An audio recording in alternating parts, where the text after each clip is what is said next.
回の深掘りへようこそ。テーマはローランドのリズムマシン TR707 です。ですね、手元には歴史に関する記事ですとか、技術的な解説、あとユーザーフォーラム、個人のブログなんかもあって、いろいろな資料が集まっています。で、この TR707、1985年に登場したデジタルマシンなんですけど、正直 TR808 とか909に比べると、ちょっと影が薄いかなって印象もあるかもしれません。でもなんていうか独特の存在感があって、今でも根強いファンがいるんですよね。今回はなぜこのマシンが音楽史で特別な位置を占めて今も愛されるのか、その理由を皆さんと一緒に探っていきたいと思います。まずは、登場の背景からいきましょうか。1985年、ローランドがサウンドをデジタルに切り替えていった時期ですよね。そうですね。TR707 は、それまでのアナログだった TR808 とか、アナログとデジタルのハイブリッドだった TR909 とは、ガラッと変えて全面的に PCM を採用したんです。PCM ですか。デジタルサンプリングってことですね。はい。デジタルで録音された音源ですね。サウンドは当時の標準的な8ビット、一部は6ビットっていう、今から見るとかなり低い解像度なんですけど、なるほど。でもそれが逆になんというか独特のざらついたというかパンチのある質感を生んでるんですよね。技術的な制約がいい味になったみたいな感じですかね。まさに。で、さらに面白いのは全部が全部デジタルってわけでもなくて、例えばクラッシュシンバルとかハイハット、一部の音にはアナログなエンベロープ回路、つまり音の形を整える回路を使ってるんです。へえ、アナログも。それで一つのハイハットのサンプルからオープンとクローズドの音を作り分けたりとか、あとデジタル特有のノイズを減らしたりとか、当時の技術の中で結構うまいことやってるんですよ。なるほどね。音作りにもちゃんと工夫があったわけですね。それで登場してからの反応はどうだったんですか？やっぱりハウスミュージックでの使用が有名ですよね。まさにそこですね。特に初期のシカゴハウスとかアシッドハウスのシーン、ミスターフィンガーズとかマーシャル・ジェファソンとか、あの辺りのプロデューサーたちが手頃で使いやすい707をもうこぞって使って、C のサウンドを作る上ですごく大きな役割を果たしましたね。でもハウスだけじゃなかったんですよね。そうなんですよ。それが驚くほど多様で、例えば INXS。INXS。大ヒットしたNeed You Tonight。カツカツっていう印象的なリムショット。あれ707なんです。あれが707だったんですか？知らなかった。そうなんです。他にもザ・ジーザス&メリー・チェーンみたいなオルタナティブロックとか、あとちょっと意外なところでアラビックポップのアルジールっていうジャンルとか。へえ、面白い。で、さらにもっと最近だとチルウェーブとか、本当に想像以上にいろんなところで使われてるんですよ。いやー、すごいですね。その人気の秘密はやっぱりサウンドだけじゃなかったんでしょうね。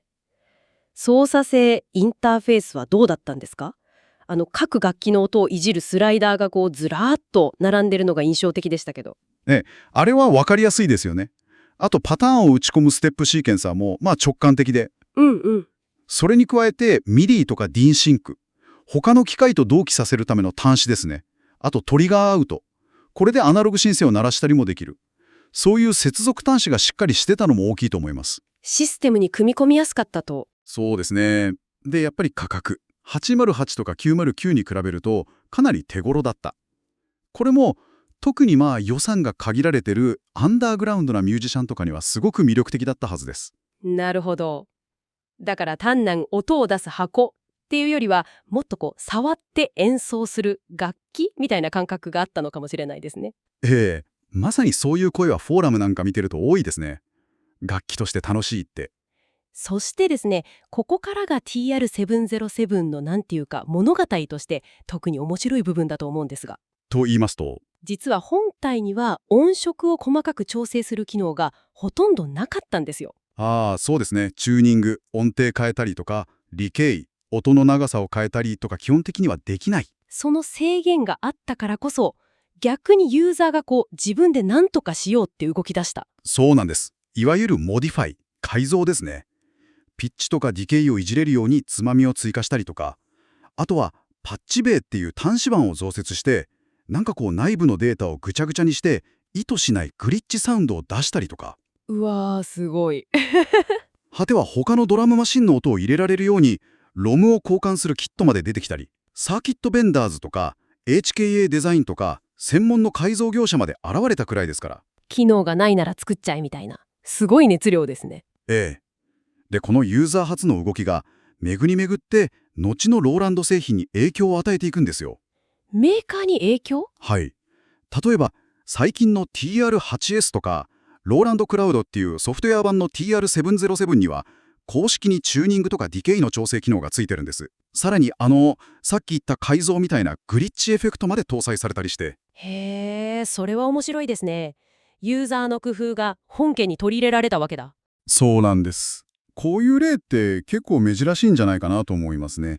なんか日本のブログとか見てると、いかにもデジタルっていう感じの音を一周回ってダサかっこいいみたいに言ってる人もいて。わかりますそれ。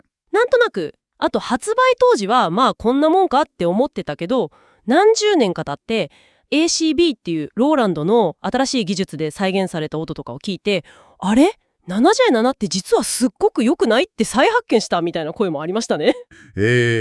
その独特のちょっとチープだけどパンチがある感じが時代を得て再評価されてるんでしょうね。そういう長年の愛着がある種のカルチャーにもつながってるんですよね。そうなんです。毎年7月7日、これがファンによって非公式にですけど707の日としてお祝いされてるんです。ああ、なるほど。3月3日の303の日とか、8月8の日の808の日みたいな。まさにそれです。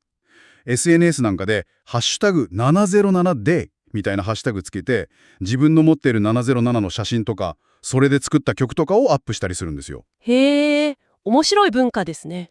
さて、今回の深掘りを経てあなたに最後にちょっと考えてみてほしい問いかけがあります。はい。サウンドそのものの魅力はもちろんあるとして TR707 のような特定のちょっと古い機材がどうしてこれほど熱心なファンを生んで発売から何十年も経つのにまだ愛されてさらに言えば改造までされ続けるんでしょうか。それって私たちミュージシャンあるいは作り手と道具との関係について一体何を物語っているんだとあなたは考えますか？